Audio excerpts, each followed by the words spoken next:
Are you sassy? Hello, my llama loving friends. Brash and Sassy with Samantha is back in a video filming montage. You will notice that I'm wearing the same little cute blue plaid shirt in all my videos. A, because I'm filming them all right now, and B, because my llama shirts have not come in yet. I'm hoping I have them tomorrow. As of this morning, they were about an hour away from me in a city approximately an hour away as of like 6 o'clock this morning. And I don't have them today. So God willing, I have them tomorrow. I've been waiting on this shit for a month. But that's what happens when you get stuff from China. I don't remember if it was China, but I know it was Asia. So I'm pretty sure it was China. Let's jump into this then. We are going to talk about step 8, and this one will be pretty quick. It's pretty simplistic. I contemplated combining 8 and 9 in one video, but I'm not going to do that. I'm just going to have them separate because I should. Step 8 is the beginning of the making amends process of the 12-step program. So step 8 reads, we made a list of all the persons that we had harmed and became willing to make amends with all of them. Okay, see, now, I always took this, that step in general as related to AA or NA, whatever. People that you harmed due to your alcohol or drug addiction. Most of the time it's family members. It could be coworkers, it could be friends, whatever. But it's probably, you have a close family, or have a family anyway, it's probably family members are like number one on the list. If you don't have much family, then work or indoor friends, you know.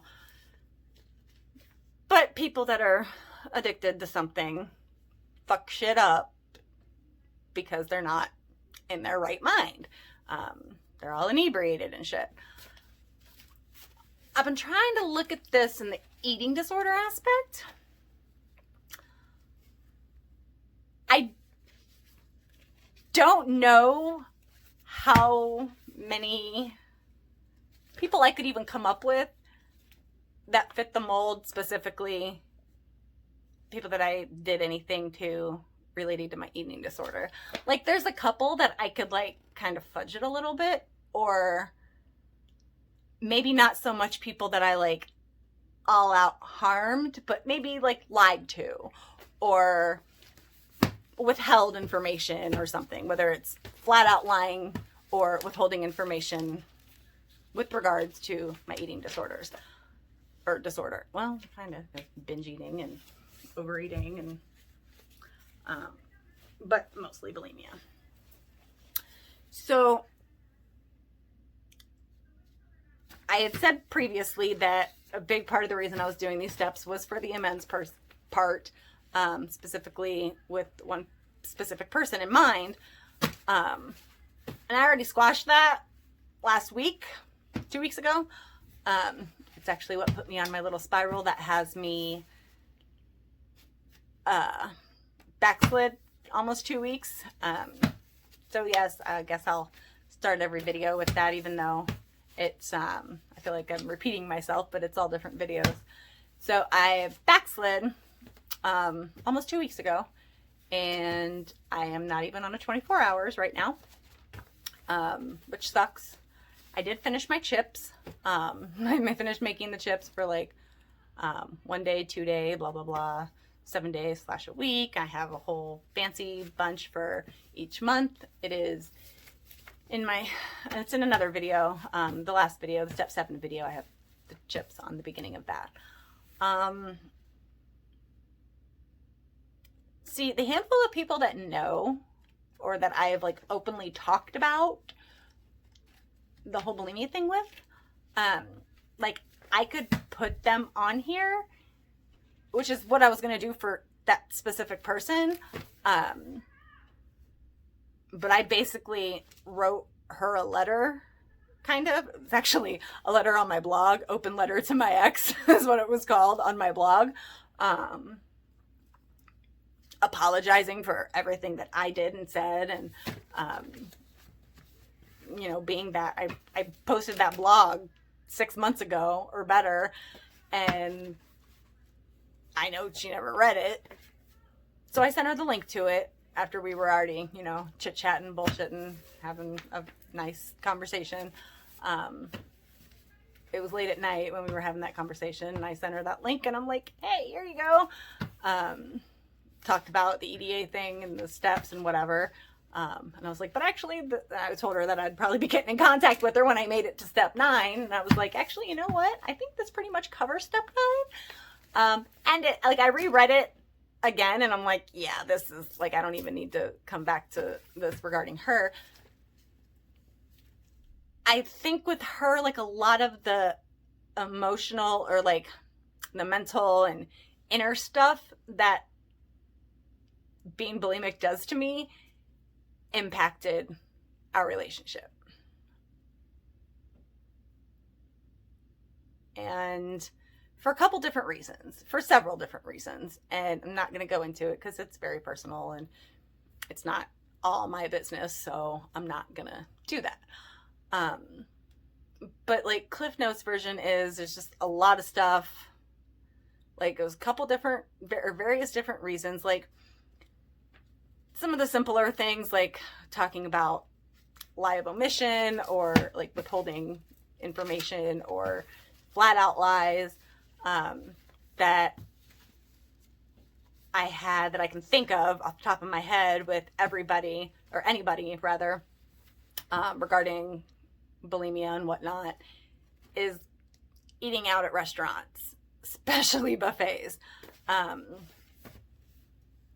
I would take a bathroom break and throw up and then eat 2 more plates at a buffet. I would eat a plate and a half or something, go throw up, and then Chinese buffets. God, I miss Chinese buffets. Fuck COVID, man. I miss my Chinese buffet. There was one that we would go to a lot, and I would go and I would get all the different chickens that it's really only one chicken usually, either sesame or orange, or not orange but mango, whichever place we were at. Some coconut shrimp, some beans, and maybe some lo mein and whatever, some fried stuff maybe, or I'd wait for the fried stuff. Maybe then I'd get a bowl of wonton soup. Then I'd go to the bathroom. Then I'd come back out and go to the hibachi line and get this gigantic plate of hibachi with mushrooms, bean sprouts, egg, onions, broccoli, steak, shrimp, whatever the place had. Sometimes some of them had crabs, some of them had scallops, whatever the place had. Big ass plate. And I'd put the noodles, cover the plate noodles, not just this little shit. People would literally look at me like, where do you put it? How are you eating all that? Yeah, remember when I just went to the bathroom? Every time I've gone to a buffet since this started, I'll eat a plate or 2, go to the bathroom, and come back and eat a plate or 2. Eat the hibachi and then go back up and get dessert. Sometimes it was 1 plate, bathroom, another plate, whether it was hibachi, because not every place I went to had hibachi. And then sometimes soup might have been in there, depending. Fried foods, you got your egg roll, you got your crab rangoon, or if we went to Golden Corral, I got a gigantic salad for my first plate, and then I would go up to the regular food, the hot food, and get broccoli and cheese, maybe some kind of meat, or popcorn shrimp and rice, seasoned rice, maybe whatever they had that day. And then it was a plate of dessert. And somewhere in between there, I would go to the bathroom and throw up. It's very hard to throw up at Golden Corral, though. That place was always fucking packed. So I didn't always throw up at Golden Corral. But I always threw up after. If I couldn't throw up there, I threw up after. And usually when I got home from the buffet, I threw up too. In between. And then, very, very, never happened. I can't say never, but extremely rarely happened at restaurants that weren't buffets. Or it's like Ruby Tuesday has their salad bar buffet, which is what I would always get, but it's also a regular restaurant too. But I've thrown up at Ruby Tuesdays a few times. It's nature of the beast. So like lies like that, whether it was with whoever I was dating or a friend or family or whatever, it happened. So that's like kind of a withholding information, lie of omission, blah, blah, blah. And then I'd get, oh my God, how are you eating all that? Where do you put it? The sewer. Or wherever the fuck, yeah, like down the toilet. Sorry. Revelations. So sorry if you ever went out to eat with me. Granted, there's been COVID for a year, so I haven't gone out to eat in a year, so obviously I haven't done that. It's been binging and purging at home. So, what you're supposed to do here in step 8 is make a list of people that you've harmed and then write how. Like, what was that damage or harm that you inflicted upon them? It's like those situations with like the restaurant thing is like, I don't know, I've gotten in arguments with a couple different people, like small arguments with a couple different people regarding my eating disorder people that I was very close to, that knew, that I confided in. There's that, like my one best friend, he and I got into, he yelled at me a few times. He yelled at me a handful of times back when I lived with him. Because he would hear me sometimes.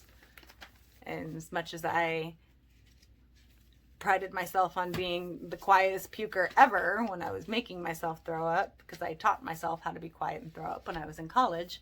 That's in another video, previous video. I wasn't always. You would either hear the puke splashing just from hitting the water, and occasionally you'd hear like some kind of a cough or a gag or something that was like, or like the heaving sound or something. If it was harder to get up, whatever I was trying to get up, it got louder. So things like that, but I don't know. And I'm trying to grow this channel, so y'all can figure out what kind of stuff would be for that. Specifically, that in a situation where it's not like completely taking over your life, or I don't know, in some aspect it feels like it has, but I don't feel like I outwardly project that. Like, honestly, I'm thinking of like Lifetime movies that I watched all the time when I was a kid and teenager. And I was just talking about Lifetime movies with my therapist last night. We were talking about that because Lifetime makes movies on adultery, rape, seduction, stalking, eating disorders, kidnapping, murder, whatever, like things that could be or are true stories. There's a lot of them on eating disorders, and there was a couple of movies about eating disorders that I really liked, and one of them was about teenagers, and one of them was about an adult, and the one that was about the adult was bulimic. She was married, and she got pregnant, and her husband knew that she had an eating disorder. Her doctors knew that she had an eating disorder. She was bulimic. What she would do, she told her husband this, she told the doctor this. I haven't seen this movie in so long, I'm trying to remember. She told them that, oh, well, it's okay. It'll be okay, because what I'm going to do, because you're eating for 2. You got a baby growing in you. It needs nutrients.